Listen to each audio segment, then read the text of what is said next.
അന്വേഷണ ഏജൻസികളായ ആദായ നികുതി വകുപ്പിനെയും CBIയും BJP കാലിന്റെ അടിയിൽ വെച്ചേക്കുവാണെന്ന് പറയുന്നത് വെറുതെയല്ല. കാരണം പ്രതിപക്ഷത്തുള്ളവരെ അറസ്റ്റ് ചെയ്യാനും ജയിലിലിടാനും കാണിക്കുന്ന മിടുക്കൊന്നും തങ്ങളുടെ സഖ്യകക്ഷി നേതാക്കൾക്കെതിരെ പ്രയോഗിക്കാൻ ഉപയോഗിക്കുന്നില്ല. വളരെ സംഭവബഹുലമായിട്ടായിരുന്നു മഹാരാഷ്ട്രയിൽ മുഖ്യമന്ത്രിയെ തെരഞ്ഞെടുത്തത്.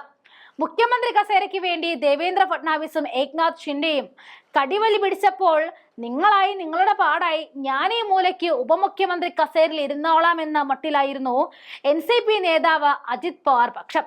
ലോക്സഭാ തെരഞ്ഞെടുപ്പിൽ RSSും BJPയും മാൻഡ്രേക്കായി മുദ്രകുത്തിയ അജിത് പവാറിന് നിയമസഭയിൽ 10-10 സീറ്റ് കിട്ടിയ ആശ്വാസത്തിലായിരുന്നു. അങ്ങനെ ഷിൻഡെ തോറ്റുകൊടുത്തുകൊണ്ട് ഫഡ്നാവിസ് മുഖ്യമന്ത്രിയായി. പിന്നാലെ ഉപമുഖ്യമന്ത്രിമാരായി അജിത് പവാറും ഏക്നാഥ് ഷിൻഡെയും എത്തി. അങ്ങനെ ഉപമുഖ്യമന്ത്രി ആയതിന് പിന്നാലെ BJP അജിത് പവാറിന് ഒരു സമ്മാനം നൽകുകയാണ്. അത് ED വഴിയാണ്. ബിനാമി കേസുമായി ബന്ധപ്പെട്ട് 2021 കണ്ടുകെട്ടിയ 1000 കോടി രൂപയുടെ സ്വത്തുക്കൾ വിട്ടു നൽകിക്കൊണ്ടാണ് കേന്ദ്രം ആ വാത്സല്യം അറിയിക്കുന്നത്. ഈ ബിനാമി കേസ് നടക്കുന്ന സമയത്ത് NCP ഒറ്റക്കെട്ടായിരുന്നു. പിന്നീട് 2023 അജിത് പവാർ BJPക്കൊപ്പം സഖ്യകക്ഷിയായി മാറിയത്.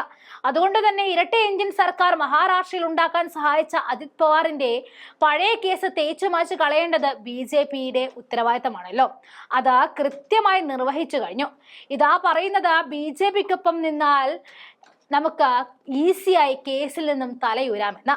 പല നേതാക്കന്മാരെയും BJP ഒപ്പം കൂട്ടുന്നത് ED, CBI എന്ന കേന്ദ്ര ഗുണ്ടകളെ ഉപയോഗിച്ചാണ്. ഇത് വലിയ സത്യവുമാണ്, അത് തെളിഞ്ഞു വരികയുമാണ്.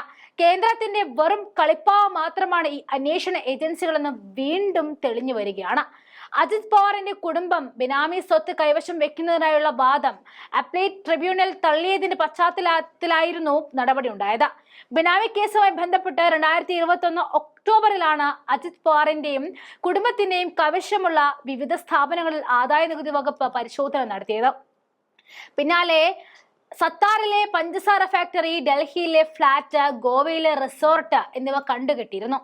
ഇവയിൽ ഒന്നുപോലും അജിത് പവാറിന്റെ പേരിൽ രജിസ്റ്റർ ചെയ്തിരുന്നില്ല. തെളിവുകളില്ല എന്ന് കാണിച്ചാണ് ട്രിബ്യൂണൽ അജിത് പവാറിനെ കുറ്റവിമുക്തനാക്കിയത്. ബിനാമി സ്വത്തുക്കളാണെന്ന് കണ്ടെത്താനായില്ല എന്നും നേരായ വഴിയിലാണ് ധനസമാഹരണമെന്നുമാണ് ട്രൈബ്യൂണൽ വ്യക്തമാക്കിയത്. അതേസമയം കേസ് ചാർജ് ചെയ്യുമ്പോൾ അജിത് പവാർ മഹാവികാസ് അഘാടി പക്ഷത്തായിരുന്നുവെന്നും ഇതും ശ്രദ്ധേയമാണ്. ഇതിന് മാസങ്ങൾക്ക് ശേഷമാണ് പാർട്ടി പുലർത്തിയ BJPക്കും ഷിൻഡെയ്ക്കും ഒപ്പം ചേർന്ന മഹായുതിയുടെ ഭാഗമായത്. ബിനാമി സ്വത്തുക്കൾ ഉണ്ടെന്ന് ആരോപിച്ച് 2021 ഒക്ടോബർ 7 അജിത് പവാറിനും കുടുംബവുമായി ബന്ധപ്പെട്ട നിരവധി സ്വത്തുക്കളിൽ ആദായ നികുതി വകുപ്പ് റെയ്ഡ് നടത്തിയിരുന്നു. എന്നാൽ സ്വത്തുക്കളൊന്നും അജിത് പവാറിന്റെ പേരിൽ ഔദ്യോഗികമായി രജിസ്റ്റർ ചെയ്തിട്ടില്ല എന്ന് അന്വേഷണത്തിൽ തെളിയുകയായിരുന്നു. ആരോപണത്തിന് മതിയായ തെളിവില്ല എന്ന് ട്രൈബ്യൂണൽ വ്യക്തമാക്കി. നിയമപരമായ സാമ്പത്തിക മാർഗങ്ങളിലൂടെയാണ് സ്വത്തുക്കൾ വാങ്ങിയതെന്നും പവാർ കുടുംബവും ബിനാമി സ്വത്തുക്കളും തമ്മിൽ ഏതെങ്കിലും ബന്ധമുണ്ടെന്ന് തെളിയിക്കുന്നതിൽ ആദായ നികുതി വകുപ്പ് പരാജയപ്പെട്ടുവെന്നും അതിൽ പറയുന്നുണ്ട്. അജിത് പവാറോ അദ്ദേഹത്തിന്റെ കുടുംബമോ ബിനാമി സ്വത്തുക്കൾ സമ്പാദിക്കാൻ പണം കൈമാറിയില്ല എന്നതിന് തെളിവുകളൊന്നുമില്ല. അജിത് പവാറും സുനേത്ര പവാറും പാർത്ഥത് പവാറും ബിനാമി സ്വത്തുക്കൾ വാങ്ങാൻ പണം കൈമാറിയെന്നല്ല ട്രൈബ്യൂണൽ ചൂണ്ടിക്കാട്ടി. ആരോപണങ്ങളിൽ നിയമപരമായി അടിസ്ഥാനരഹിതമാണെന്ന് അജിത് പവാറിന്റെ അഭിഭാഷകൻ പ്രശാന്ത് പാട്ടീലും വാദിച്ചു. കുടുംബം ഒരു തെറ്റും ചെയ്തിട്ടില്ല എന്നും രേഖകളിൽ ക്രമക്കേടൊന്നുമില്ല എന്നും ബാങ്കുകൾ ഉൾപ്പെടെയുള്ള നിയമാനുസൃതമായ മാർഗങ്ങളിലൂടെയാണ് സ്വത്തുമായി ബന്ധപ്പെട്ട എല്ലാ ഇടപാടുകളും നടന്നത് എന്നും അദ്ദേഹം ഊന്നി പറഞ്ഞു. എന്തായാലും ഉപമുഖ്യമന്ത്രി പദവിയും കിട്ടി, 1000 കോടിയും കിട്ടി. അജിത് പവാറിന് കോൾ അടിച്ചു. സുപ്രീം കോടതിയെ തലയിൽ വെക്കാൻ കഴിയുന്ന BJPക്ക് EDയെ കക്ഷത്തിൽ വെക്കാൻ വലിയ പാടില്ല എന്ന സത്യം മുൻനിർത്തിക്കൊണ്ട് കേന്ദ്ര അന്വേഷണ ഏജൻസികൾ വെറും BJPയുടെ ചട്ടുകങ്ങളായി മാറുന്ന കാഴ്ച ഒരിക്കൽ കൂടി തുറന്നു കാട്ടുകയാണ്.